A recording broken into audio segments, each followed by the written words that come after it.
Share बाजार में अक्सर कहा जाता है कैश इज किंग, मतलब कैश ही राजा है।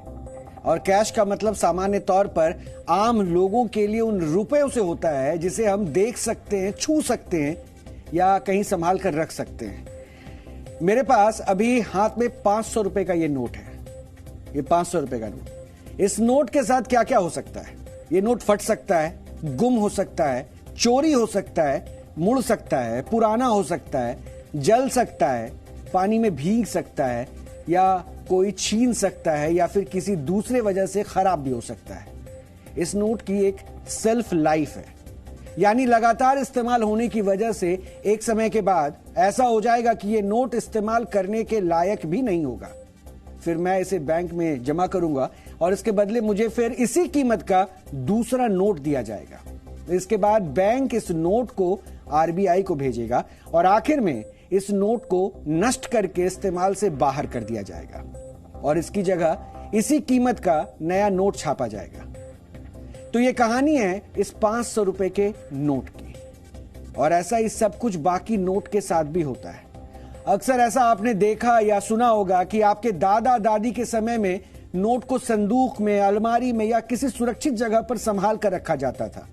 लेकिन इसमें खतरा यह होता था कि नोट पुराने हो जाते थे, चोरी हो जाते थे और कई बार तो इतने खराब हो जाते थे कि उसका इस्तेमाल भी नहीं होता था। फिर बैंकों में पैसा रखने का चलन ज्यादा बढ़ा।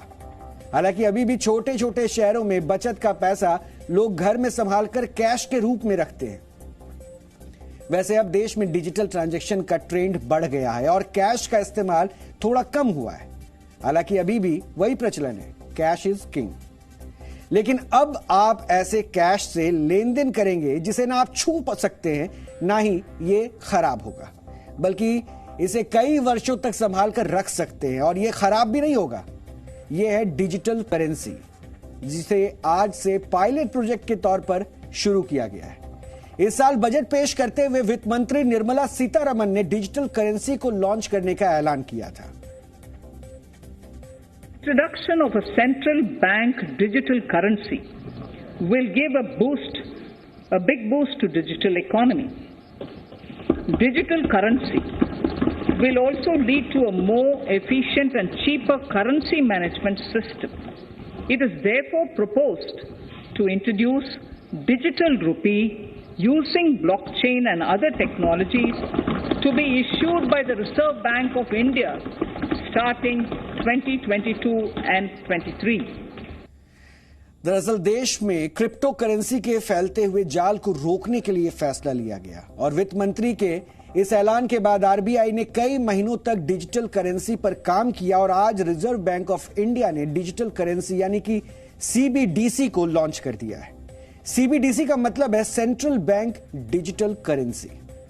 इसके लिए SBI, bank of Baroda, union bank of India, HDFC bank, ICICI bank, Kotak Mahindra bank, yes bank, IDFC first bank और एचएसबीसी को चुना गया। डीएनए में आज आपको डिजिटल करेंसी से जुड़ी हर जानकारी हम बताएंगे, जिससे इसको लेकर आपका हर कंफ्यूजन दूर हो जाएगा। डीएनए में हम ना केवल खबर दिखाते हैं, बल्कि उस खबर से जुड़ी हर जानकारी आपको देते हैं, जिससे आप ना केवल उस खबर को समझ पाए, बल्कि हर जानकारी को आप बारीकी से जान सके, समझ सके। डिजिटल करेंसी दो तरह की होती है, सीबीडीसी होलसेल यानी, और दूसरी खुदरा, और सीबीडीसी रिटेल। फिलहाल आज से जिस डिजिटल करेंसी को शुरू किया गया है वो सीबीडीसी होलसेल है।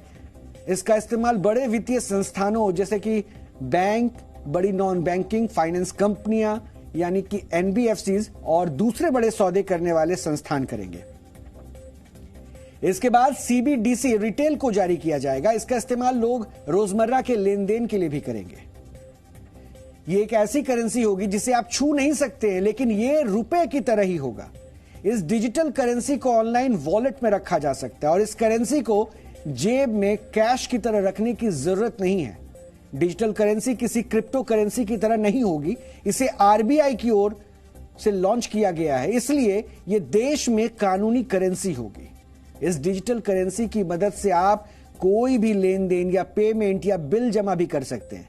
यह वैसे ही है जैसे आप अपने बैंक अकाउंट से पैसे को ट्रांसफर करके अपने डिजिटल वॉलेट में रखते हैं। यानी जैसा कि मैंने आपको यह बताया कि डिजिटल करेंसी क्रिप्टो करेंसी नहीं है, इसकी वैल्यू रुपए के बराबर ही होगी। यानी 1 रुपए की डिजिटल करेंसी की कीमत 1 रुपए और 2000 रुपए की डिजिटल करेंसी की वैल्यू 2000 ही होगी। अब जब आप चाहेंगे इस डिजिटल करेंसी को फिजिकल नोट या कैश में बदल सकते हैं, कन्वर्ट कर सकते हैं। और क्रिप्टो करेंसी के लिए कोई बैंकर नहीं है, जबकि इस डिजिटल करेंसी के लिए आरबीआई के रूप में एक बैंक है जिसने इसको लॉन्च किया है। यानी किसी बैंक में जाकर आप क्रिप्टो करेंसी देकर कोई करेंसी कैश में ले नहीं सकते, लेकिन डिजिटल करेंसी को बैंक में जाकर आप कैश के रूप में ले सकते हैं।